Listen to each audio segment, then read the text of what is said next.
इस वीडियो में हम वेन आरेख वेन डायग्राम वाले क्वेश्चन देखने वाले हैं। तो यहाँ पर देखिए क्वेश्चन यहाँ पर दिख रहा है। अब इससे रिलेटेड क्वेश्चन यहाँ पर पूछ रहा है, उन संख्याओं का जोड़ कितना है जो केवल एक ही आकृति में स्थित है। तो यहाँ पर जो केवल एक ही आकृति में स्थित हो उनका यहाँ पर हमको जोड़ बताना है। तो एक ही आकृति में अगर हम लोग देखें, आयत में देखें तो आयत में एक ही आकृति में कौन है, 8, सिर्फ और सिर्फ आयत में ही स्थित है। तो यहाँ पर 8 लिख लेंगे। फिर उसके बाद यहाँ पर अगर हम लोग वर्ग में देखें तो एक ही में स्थित कौन सा है, यहाँ पर केवल 2। तो 2 क्या है, सिर्फ और सिर्फ वर्ग के ही अंतर्गत आ रहा है और किसी में नहीं आ रहा है, तो इसको भी ले लेंगे। फिर उसके बाद अगर हम लोग देखें यहाँ पर वृत्त में केवल एक ही में कौन आ रहा है, 6 केवल एक ही में आ रहा है, वृत्त में ही आ रहा है और किसी में भी नहीं आ रहा है, तो यहाँ पर लिख लेंगे 6। अब इनको जोड़ निकालना है तो हम इसको जोड़ लेंगे। कितना हो जाएगा, 16। तो इसका आंसर क्या हो जाएगा, 16 इसका आंसर हो जाएगा। दूसरा क्वेश्चन यहाँ पर लिखा हुआ है, उन संख्याओं का जोड़ कितना होगा जो वृत्त और वर्ग दोनों में उभय निष्ठ हो। यानी कि जो इस वाले सर्कल और इस वाले वर्ग में कॉमन है उसका हम लोगों को यहाँ पर जोड़ निकालना है। तो यहाँ पर देख लेंगे कौन कौन सा कॉमन है। देखिए 3 जो है वो किस में आ रहा है, वर्ग और वृत्त दोनों में आ रहा है, तो यहाँ पर हम लोग लिख लेंगे 3। उसके बाद अगर हम लोग देखें तो 9 भी दोनों में आ रहा है, वृत्त में भी आ रहा है और वर्ग में भी आ रहा है, तो इसको भी लिख लेंगे हम लोग। तो इसका जोड़ क्या हो जाएगा, 12। तो इसका आंसर क्या हो जाएगा, 12। ठीक, यहाँ पर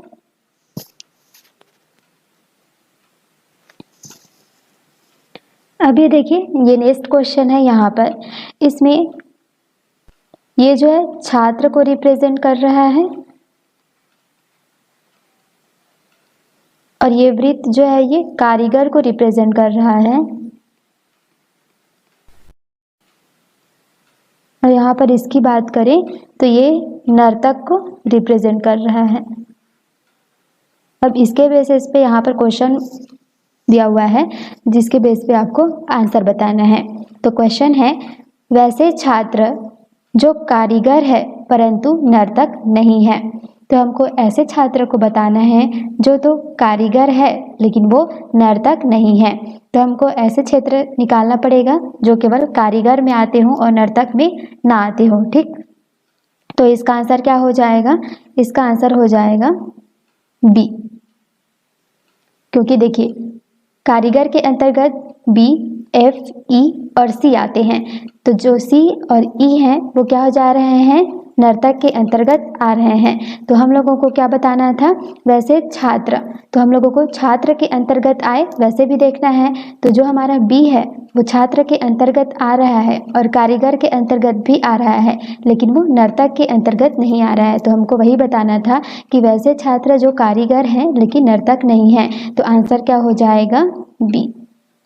और एफ क्यों नहीं होगा, एफ इसलिए नहीं होगा क्योंकि एफ जो है वो छात्र के अंतर्गत नहीं आ रहा है। ठीक, तो आंसर क्या हो जाएगा, बी। अब दूसरा क्वेश्चन दिया हुआ है, वैसे कारीगर जो ना तो छात्र है और ना ही नर्तक है। तो हमको ऐसे कारीगर को बताना है जो केवल क्या हो, कारीगर हो, जो छात्र भी नहीं हो और नर्तक भी ना हो। तो हम देखें अगर बी को, तो बी को अगर हम लोग देखें तो ये तो छात्र है, तो ये नहीं हो सकता। सी को हम लोग देखें तो ये छात्र और नर्तक दोनों हैं, ये भी नहीं हो सकता। ई को देखें तो ये नर्तक है, लेकिन एफ हमारा ऐसा है जो कारीगर तो है लेकिन वो ना तो छात्र है और ना ही नर्तक है। तो हमको क्वेश्चन में पूछा था कि वैसे कारीगर जो ना तो छात्र हो और ना ही नर्तक हो, तो वो कंडीशन को फुलफिल कर रहा है हमारा एफ, क्योंकि ये कारीगर है और ये छात्र नहीं है और नर्तक भी नहीं है। ठीक, नेक्स्ट क्वेश्चन है, वैसे कारीगर जो छात्र एवं नर्तक दोनों हैं। तो यहाँ पर क्वेश्चन पूछ रहा है कि वैसे कारीगर जो छात्र और नर्तक दोनों हैं तो वैसे कौन होंगे। तो देखिए ऐसे कारीगर, तो ऐसे वैसे कलाकार बोला है, वैसे कलाकार जो छात्र और नर्तक दोनों हैं। तो हम लोग यहाँ पर अगर हम लोग देखें तो यहाँ पर डी देखिए, छात्र भी है और क्या है, नर्तक भी है। तो ये डी दोनों में आ रहा है, छात्र और नर्तक में भी। और सी की बात करें तो ये देखिए, ये भी छात्र और नर्तक दोनों में आ रहा है। तो हम लोगों के यहाँ पर क्या हो जाएगा, एक ऑप्शन दिया हुआ है यहाँ पर, तथ्य अधूरा है। तो ये क्या हो जाएगा, हम लोगों को क्लियरली बताया नहीं है कि वो जो होंगे वो कारीगर होंगे या नहीं होंगे। तो हम लोग क्या लगाएंगे, अभी ये जो भी स्टेटमेंट दी हुई है, जो भी तथ्य दिया हुआ है वो अभी हमारा अधूरा है। और अगर कुछ नहीं दिया होगा तो क्या लगा लेंगे हम लोग, आंसर डी लगा सकते हैं। अगर ऑप्शन में आपको नहीं मिलेगा तो ऑप्शन के अकॉर्डिंग हम लोग इसको लगाएंगे, ठीक, क्योंकि डी जो है वो छात्र और नर्तक दोनों में ही आ रहा है। अब नेक्स्ट क्वेश्चन दिया हुआ है, वैसे नर्तक जो केवल छात्र हैं। तो हम लोगों को ऐसे नर्तक ढूंढना है जो केवल छात्र ही है। तो कौन हो जाएगा इसका आंसर, इसका आंसर हो जाएगा डी। डी क्या है, केवल नर्तक है और छात्र ही है, वो कारीगर के अंतर्गत नहीं आ रहा है। तो हमको क्वेश्चन में बोला ही था कि वैसे नर्तक, यानी कि डी एक नर्तक है जो केवल छात्र है, तो ये छात्र ही है। तो आंसर क्या हो जाएगा, डी इसका आंसर हो जाएगा।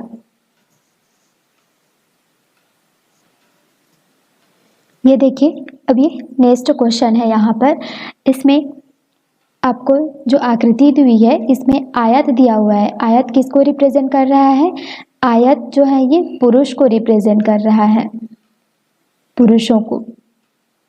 यहाँ पर बात करें त्रिभुज, तो त्रिभुज किसको प्रेजेंट कर रहा है, नौकरी पेशा को, यानी कि जो रोजगार हैं उनको।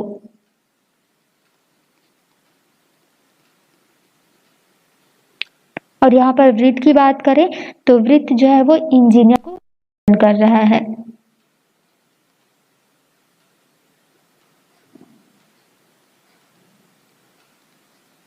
इंजीनियर को। अब यहाँ पे क्वेश्चन पूछ रहा है, आकृति में उस क्षेत्र को बताएं जो बेरोजगार पुरुष इंजीनियर को प्रदर्शित करता है। बेरोजगार पुरुष इंजीनियर को प्रदर्शित करता है। तो यहाँ पर देखिए, रोजगार कौन के अंतर्गत कौन आ जाएंगे, 1, 6 और 5। 1, 6 और 5 रोजगार के अंतर्गत आ जाएंगे। तो हमको बेरोजगार बताना है।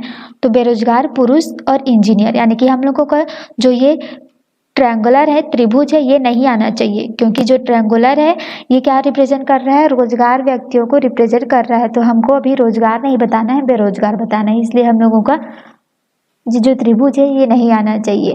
फिर क्या बोल रहा है, बेरोजगार पुरुष इंजीनियर को प्रदर्शित करता है। पुरुष और इंजीनियर के अंतर्गत कौन कौन आ जाएंगे, तो यहाँ पर जो 3 है हमारा, ये देखिए, ये किसके किसके अंतर्गत आ रहा है, ये पुरुष भी और इंजीनियर दोनों के अंतर्गत आ रहा है। तो यही हमारा आंसर हो जाएगा 3। 3 क्या है, 3 एक ऐसा है जो कि बेरोजगार है और पुरुष है और इंजीनियर है। तो यही पूछा था, आंसर क्या हो जाएगा, यही इसका आंसर हो जाएगा। अब ये देखिए, ये नेक्स्ट क्वेश्चन है, यहाँ पर जो वृत्त दिख रहा है ये किसको रिप्रेजेंट कर रहा है, नगरवासी को, यानी कि इस वृत्त के अंतर्गत जितने भी आएंगे डिजिट ये सब कहाँ, नगर में रहने वाले होंगे।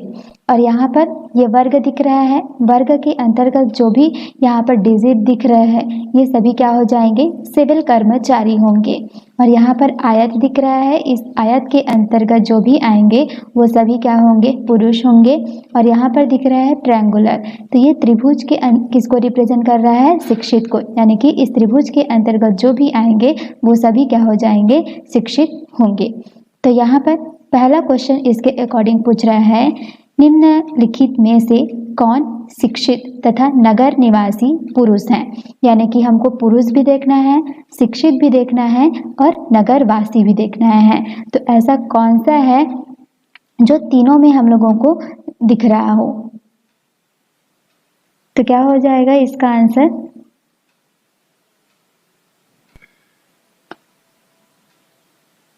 तो देखिए यहाँ पर हम लोगों को ये जो 4 दिख रहा है यहाँ पर, ये क्या है, त्रिभुज के अंतर्गत आ रहा है, यानी कि ये शिक्षित है। और ये देखिए आयत के अंतर्गत भी आ रहा है, यानी कि एक पुरुष है, और एक वर्ग के अंतर्गत, वृत्त के अंतर्गत भी आ रहा है, तो ये क्या हो जाएंगे, नगरवासी। और हमको क्वेश्चन में क्या पूछा है, निम्नलिखित में से कौन शिक्षित है, तो 4 हमारा शिक्षित भी है, नगर निवासी भी है और पुरुष भी है। तो पहला का आंसर क्या हो जाएगा, 4 इसका आंसर हो जाएगा, क्योंकि 4 जो हमारा वो नगर निवासी है, शिक्षित है और पुरुष है। ठीक। दूसरा क्वेश्चन यहाँ पूछ रहा है, निम्नलिखित में से कौन अशिक्षित तथा नगर निवासी पुरुष है, यानी कि हमको अशिक्षित देखना है और वो नगर निवासी और पुरुष हो। तो जो देखिए हमारा जो त्रिभुज है, ये तो शिक्षित लोगों को रिप्रेजेंट कर रहा है, यानी कि हमें ऐसा डिजिट दिखाना है जो पुरुष हो, यानी कि आयत के अंतर्गत आ रहा हो, और नगर निवासी हो बोल रहा है, यानी कि वृत्त के अंतर्गत आ रहा हो। तो हमें ऐसा डिजिट देखना है जो शिक्षित ना हो, अशिक्षित, यानी कि इस त्रिभुज से बाहर आएगा।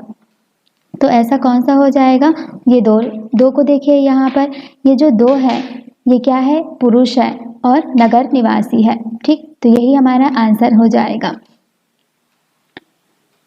नेक्स्ट यहाँ पर क्वेश्चन बोल रहा है कि निम्नलिखित में से कौन पुरुष सिविल कर्मचारी हैं परंतु ना तो शिक्षित है और न ही नगर के रहने वाला है, यानी कि ऐसे व्यक्ति हमको देखना है जो कि एक सिविल कर्मचारी होना चाहिए, लेकिन वो नगर में ना रहता हो, और क्या है, और वो शिक्षित ना हो, यानी कि वो इस वृत्त के अंतर्गत नहीं आ रहा हो और इस ट्रायंगल के अंतर्गत नहीं आ रहा हो, लेकिन वो एक सिविल कर्मचारी होना चाहिए।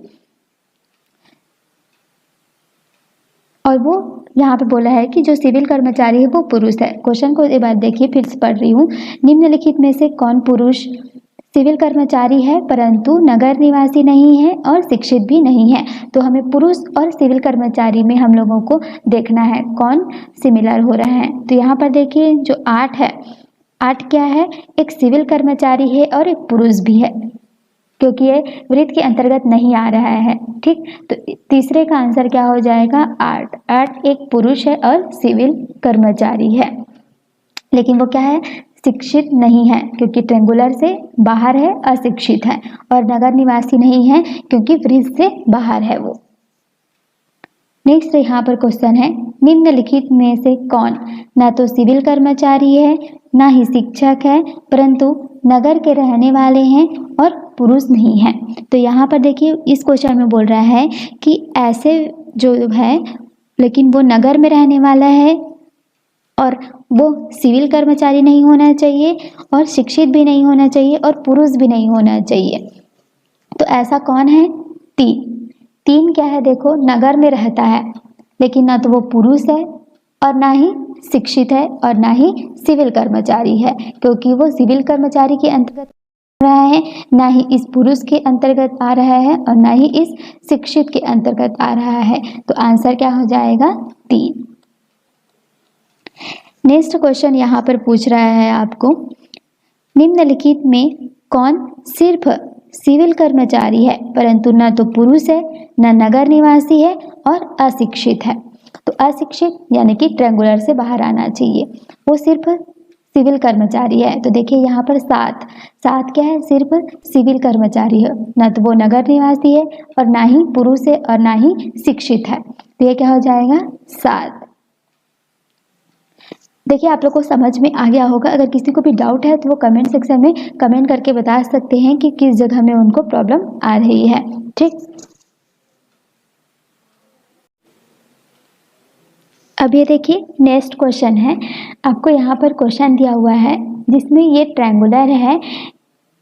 तो देखिए समकोण है, ये किसको बता रहा है, अध्यापक को बता रहा है, यानी कि इसके अंतर्गत जो भी आएंगे वो किसको रिप्रेजेंट करेंगे, अध्यापक को रिप्रेजेंट करेंगे। ये जो वृत्त है, वृत्त किसको दिखा रहा है, इसके अंतर्गत जो भी आएंगे वो क्या हो जाएंगे, बुद्धिमान होंगे। और यहाँ पर आपको वर्ग दिख रहा है। इस वर्ग के अंतर्गत जो भी आएंगे वो क्या हो जाएंगे, अनुभवी होंगे, क्योंकि ये अनुभवी लोगों को यहाँ पर रिप्रेजेंट कर रहा है। अब इसके अकॉर्डिंग आपसे क्वेश्चन पूछ रहा है कि इसमें से ऐसा कौन सा भाग है जो उन अध्यापकों को बता रहा है जो बुद्धिमान हैं और साथ ही साथ अनुभवी हैं। यानी कि हमें ऐसे अध्यापक बताना है जो बुद्धिमान भी हैं और अनुभवी भी हैं, यानी कि तीनों के अंतर्गत आना चाहिए। तो हमारा देखिए ये वन है, वन क्या है, अध्यापक और सिर्फ बुद्धिमान को बता रहा है, क्योंकि इस वर्ग के अंतर्गत नहीं आया है तो ये हमारा नहीं होगा। फिर 3 को देखिए तो 3 क्या है, 3 केवल अनुभवी और बुद्धिमान को ही बता रहा है, वो अध्यापक को नहीं बता रहा है, तो ये भी इसका आंसर नहीं होगा। 4 की बात करें तो 4 किसको किसको बता रहा है, 4 जो है वो एक अध्यापक है और एक अनुभवी है, लेकिन वो बुद्धिमान नहीं है, तो ये भी हमारा आंसर नहीं होगा। 2 को देखिए, 2 क्या है, एक अध्यापक भी है क्योंकि ये त्रिभुज के समकोण के अंतर्गत आ रहा है, और ये बुद्धिमान भी है क्योंकि ये वृत्त के अंतर्गत आ रहा है, और ये एक अनुभवी भी है क्योंकि वर्ग के अंतर्गत आ रहा है। तो इसमें देखिए 2 हमारा आंसर हो जाएगा, क्योंकि 2 क्या है, एक अध्यापक है, अनुभवी है और बुद्धिमान भी है। तो इस तरीके से वेन डायग्राम में आपको जो भी कथन दिया हुआ रहेगा उस कथन को पढ़ना है और उसके अकॉर्डिंग जो भी यहाँ पर रिप्रेजेंट करता रहेगा उसको आपको ढूंढ कर लगाना है। ठीक,